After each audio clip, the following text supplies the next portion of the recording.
Her fingers trembled as she folded the tiny baby clothes and placed them gently in the drawer. The soft scent of lavender and baby powder lingered in the air, but in her heart, a storm was brewing. Maria had been counting down the days to welcome her second child.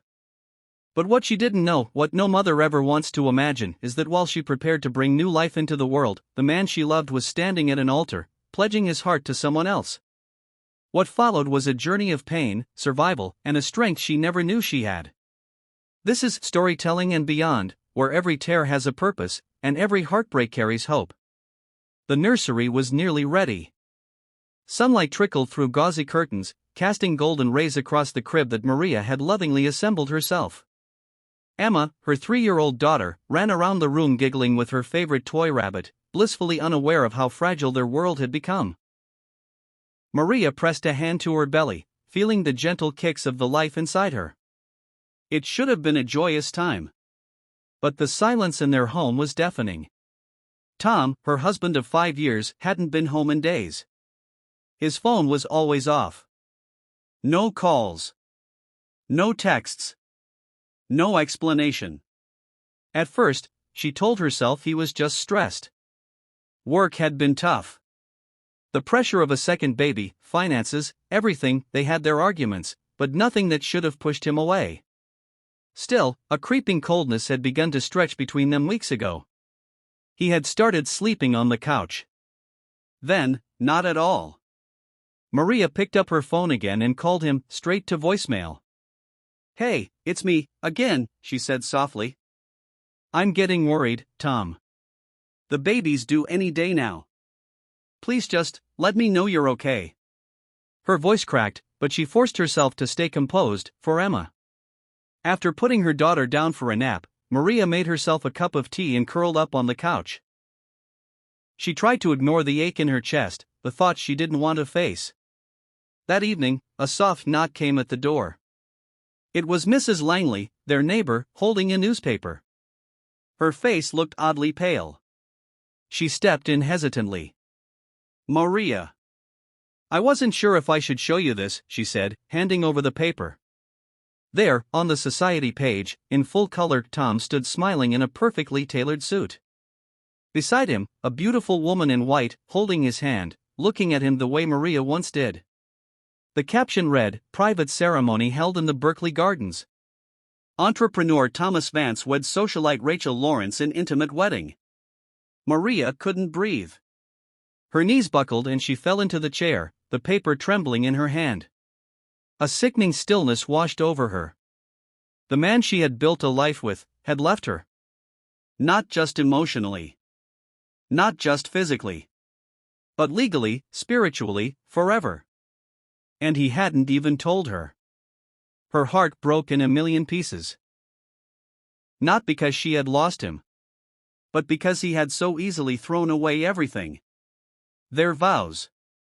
Their children. Her love. She felt the baby kick again. Her arms instinctively wrapped around her belly as tears streamed silently down her face. In that moment, Maria knew something had shifted. She couldn't let this destroy her. She couldn't let her children grow up in the shadow of his betrayal. She whispered to herself, "You're not going to break, Maria. You're going to rise." Maria didn't sleep that night. The newspaper lay crumpled on the kitchen table, a grim reminder of the life that had crumbled without warning. The soft hum of the baby monitor was the only sound in the house, and every time Emma stirred, Maria wiped her eyes and whispered words of comfort, more for herself than for her daughter. By morning, her resolve had hardened into something quiet but unshakable. She couldn't afford to fall apart. Not now. Not when she was so close to bringing a new life into the world. She wasn't just a broken wife. She was a mother. And her children needed her whole. But strength didn't mean silence. Maria called her lawyer. She needed to protect her family. If Tom had filed for divorce in secret, if he had manipulated the system somehow, she had to find out. She also called her OBGYN to move up her checkup. The stress was beginning to weigh heavily on her pregnancy, and the last thing she could risk now was a complication. Later that week, Maria found herself in the supermarket, pushing a cart slowly down the aisles with Emma bouncing beside her. The mundane routine was oddly comforting. A small normalcy in the storm. She reached for a box of cereal when she heard murmurs behind her. "Isn't that her?" a woman whispered. "That's Tom Vance's wife, well, ex, I guess. Did you see the wedding photos? Poor thing." Maria turned, locking eyes with two women from her old yoga class. They looked away quickly, embarrassed to be caught gossiping, but their pity stung more than the betrayal. She didn't want to be a tabloid headline. She didn't want to be a tragedy. She wanted her dignity. And she wanted a life her children could be proud of. At the checkout, she paid with food stamps. Every item counted, every dollar mattered now that Tom had cut off the credit card without warning. She didn't even have time to feel ashamed. Survival left no room for pride. That night, as Maria tucked Emma into bed, the little girl reached up and touched her mother's face. "Are you sad, Mama?" Maria paused. For a moment, she thought of lying. Of saying no, everything's fine. But then she looked into her daughter's big, trusting eyes and realized Emma deserved the truth. The kind that built strength and taught love, not the kind that shielded pain behind a fake smile. "I'm a little sad," Maria said softly. "But I'm also really brave. And so are you." Emma nodded, curling into her pillow with a sleepy smile. "We're strong girls, huh?" "Yes, baby. The strongest." Later, Maria stood by the window, looking out at the quiet street, her arms wrapped around her growing belly. Snow had begun to fall gently outside, blanketing the world in silence. It was then, in that moment of reflection, she made a decision. She wouldn't just survive this. She would transform her life. She would find a way forward, not in spite of what had happened, but because of it. The betrayal had broken her heart, but it had also opened her eyes. Now, she had nothing left to lose. And everything to build. Maria's phone buzzed as she was stirring a pot of soup, the one meal she'd mastered from scratch in recent weeks. She wiped her hands on a towel, picked up the phone, and hesitated. It was a name she hadn't seen in months, Diane Harper. Tom's former assistant. Now a junior executive in the same company. Her stomach tightened. Curiosity outweighed caution. "Hello?" "Maria," Diane said softly. I wasn't sure if I should call, but I can't keep quiet anymore." There was a pause, and in that stillness, Maria could hear Diane's breath tremble. "What is it?" she asked, bracing herself. "I just found out the truth," Diane said. "Tom. He didn't just leave. He planned it. For over a year. He had legal teams draft silent filings. Set up new accounts under the company's name. He even moved properties around to hide them. And the worst part? The woman he married? She's the board member's daughter. He's trying to climb higher." Maria's heart sank. Everything she'd suspected, everything she'd feared, it was real. Her life had been a pawn in some twisted corporate chess match. But Diane wasn't done. "I'm sending you the documents," she whispered. "Screenshots.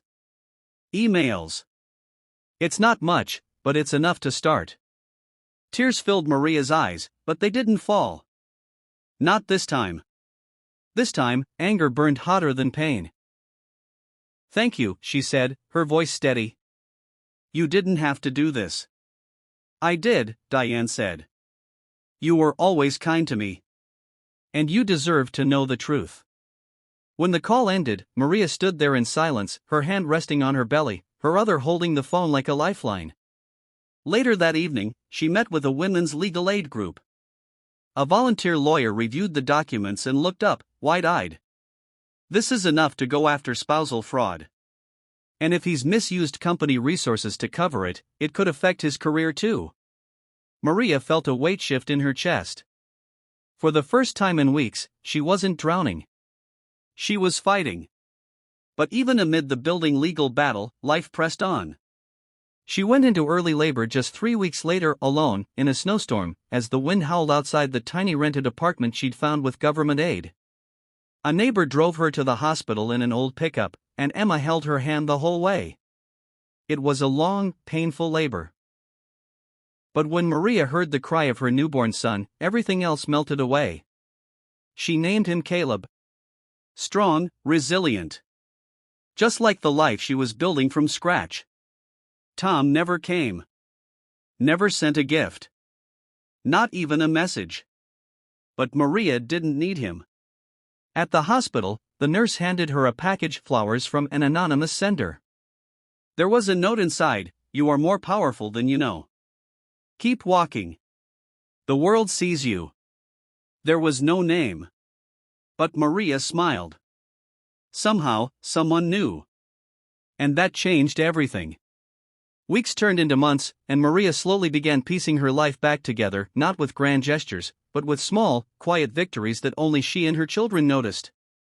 She worked part-time at a local bookstore that also ran a community reading program for single mothers and kids. It wasn't glamorous, but it was warm, and it felt like healing. Every evening, she'd walk home with a stroller in one hand and Emma's tiny fingers wrapped around the other. Caleb was thriving. Emma had started humming again, singing little songs in the morning while brushing her hair, something she hadn't done since her dad left. Those tiny melodies were Maria's daily confirmation that love still lived under their modest roof. Then one afternoon, as Maria was shelving books at the store, a man walked in, older, sharp-suited, but with kind eyes. He wasn't there for a novel or poetry. He was looking for her. "Mrs. Maria Blake?" he asked softly. "Yes?" He smiled and reached into his coat. "I'm Thomas Radcliffe, from the Livingston Foundation. You may not remember, but someone from our board received an anonymous tip about your story. We did a little digging. You've been raising 2 children on your own, managing part-time work, and you just helped expose a corporate fraud case that reached our radar through legal channels." Maria froze. I don't understand." "You don't need to," he said gently, placing an envelope on the counter. "But someone believed in you enough to make us look. And when we looked, we saw a woman of uncommon strength and grace." She opened the envelope with trembling hands. Inside was a check, with more zeros than she had ever seen personally, and a letter offering her a full scholarship to return to school online or in person, along with childcare support and part-time employment within their foundation's women's advocacy wing. She stared at the man, her voice cracking. "Why me?" He simply said, "Because the world needs more people like you." Tears welled in her eyes, but this time, they weren't from heartbreak. They were from the overwhelming realization that her kindness, her resilience, had come full circle. Back at home that evening, Maria made her children a special dinner. Emma danced in the kitchen while baby Caleb babbled from his high chair. Maria laughed, really laughed, for the first time in what felt like years. Looking around the small, imperfect, love-filled apartment, she realized something profound. She had been abandoned. But she had never been alone. And in that moment, she knew she was exactly where she was meant to be. Presented by Storytelling and Beyond. If this story touched your heart, don't forget to like, share, and subscribe for more powerful journeys just like this one.